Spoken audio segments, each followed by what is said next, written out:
You know, in the coming week, we do not celebrate, but we remember that 80 years ago, the atomic bombs were dropped in August 1945, on the 6th of August on Hiroshima, and on the 9th of August on Nagasaki, and thus ended the war in Asia and the Pacific.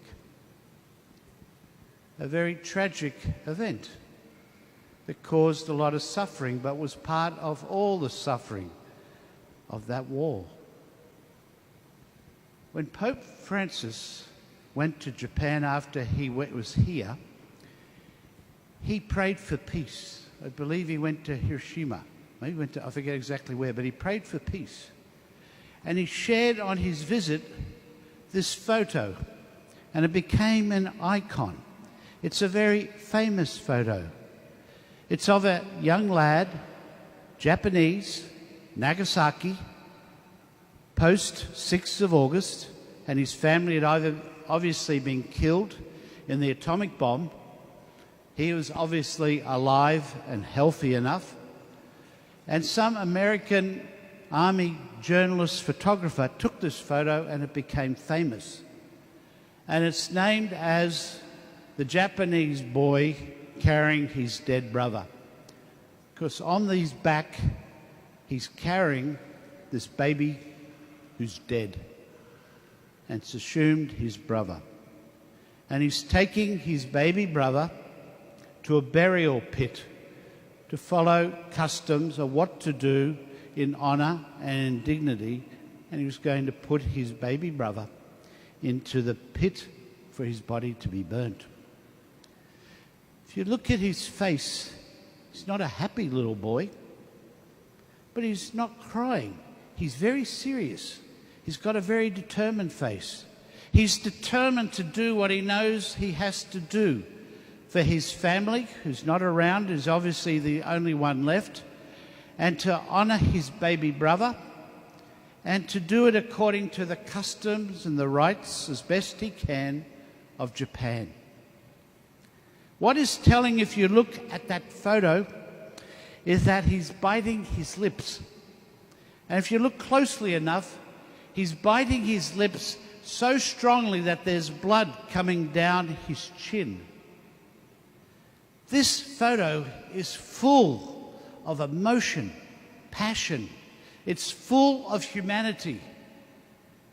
And I'd ask myself, as Pope Francis did when he was in Japan, how can we not be affected by such a picture of human emotion and passion and tragedy and suffering? How can we not look at such a picture of a young child having to bury his brother after a bombing and not have a tear in our eye? I'd ask the same question. How can we watch the news at night or see the stories of children starving and not get into political debates or anything like that, but children starving and dying in Palestine, Israel? How can we not have a tear in our eye? If we see children suffering in wars in Ukraine, Sudan, Congo, elsewhere, dreadful things happening, how can we not have a tear in our eye? Where is our sense of humanity?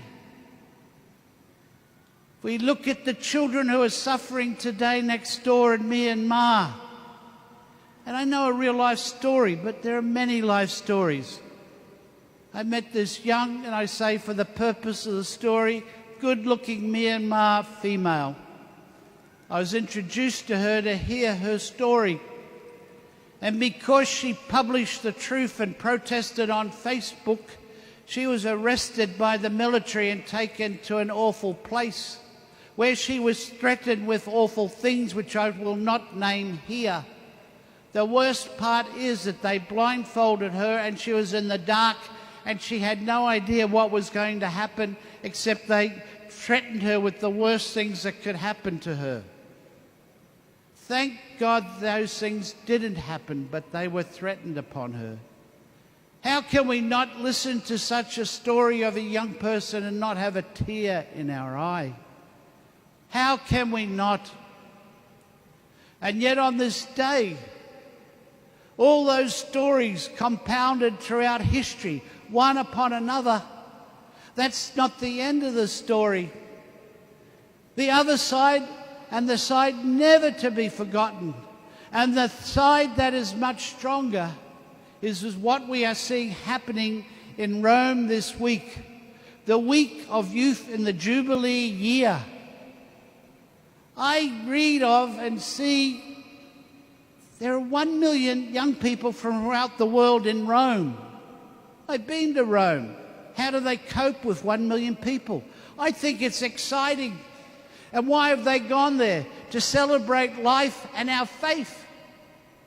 Pope Leo has spoken to them twice on the same day, once at a Mass. It's exciting. They are there with passion.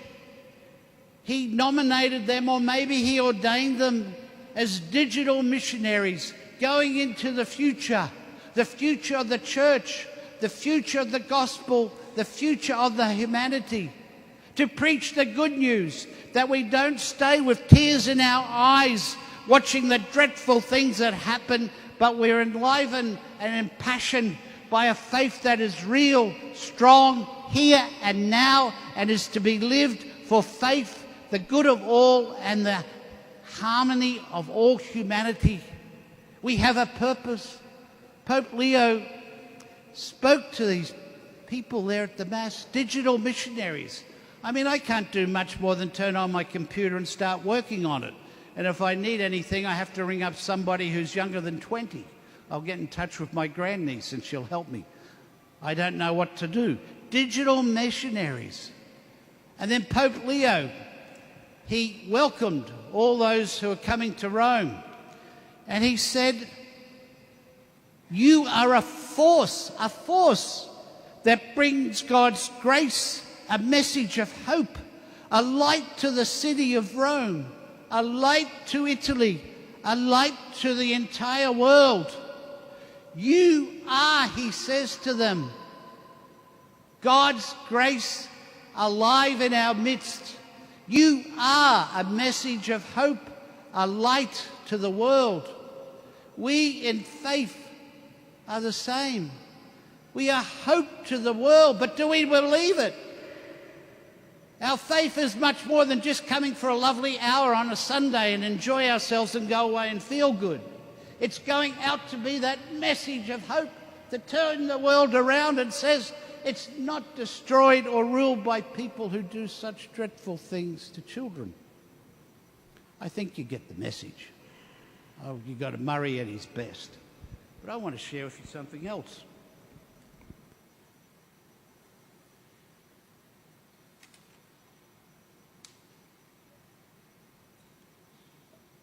Pope Leo has done a great thing this week. He and others in the church have declared that St. John Henry Newman used to be a doctor of the church. Who was John Henry Newman? He was a cardinal of the church.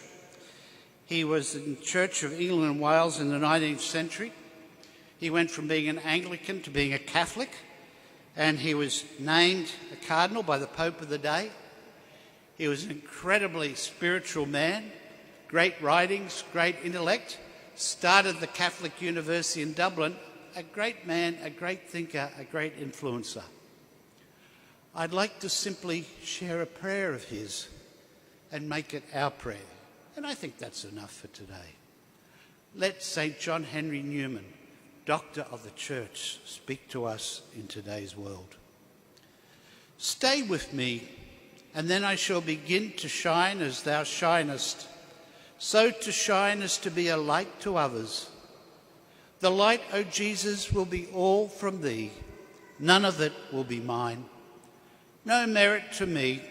It will be thou who shinest through me upon others.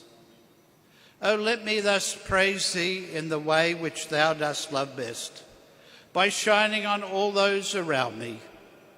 Give light to them as well as to me. Light them with me, through me. Teach me to show forth thy praise, thy truth, thy will.